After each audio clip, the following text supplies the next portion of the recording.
பொள்ளாச்சி என்ற ஒரு சிறிய நகரம், டூரிஸ்ட் இது சினிமா, அப்போ விவசாய பூமி, நம்ம எல்லாருமே அங்கே சினிமா வந்து அது லோக்கல் ஹாலிவுட்டுன்னு வாங்க. அது வந்து பொள்ளாச்சிக்கு இராணுவம் வந்தது. ஏன்னா அந்த அளவு மக்கள் தன்னெழுச்சியோட தெருவில் இறங்கி போராடினாங்க. துப்பாக்கி சூட்டில் மட்டும் கிட்டத்தட்ட 300 பேருக்கு மேலே கொல்லப்பட்டாங்க. இந்த நிலைமைக்கு காரணம் காங்கிரஸோட அந்த கெடுமதி, மொழி வெறி.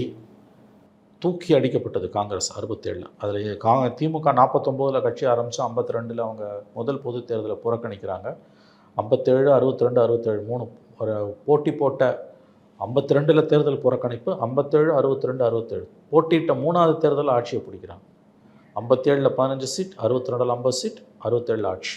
அது ஒரு வரலாற்று திருப்பு முனை. அந்த கால வரலாறு, இப்போ 60 ஆண்டு கால வரலாறு அது சரியாக தமிழ்நாட்டு மக்களுக்கு சொல்லிக் கொடுக்கப்படவில்லைன்னு தான் நான் பார்க்கிறேன். Chennai Silks and Aha Oho Adi Sale 50% வரை தள்ளுபடி.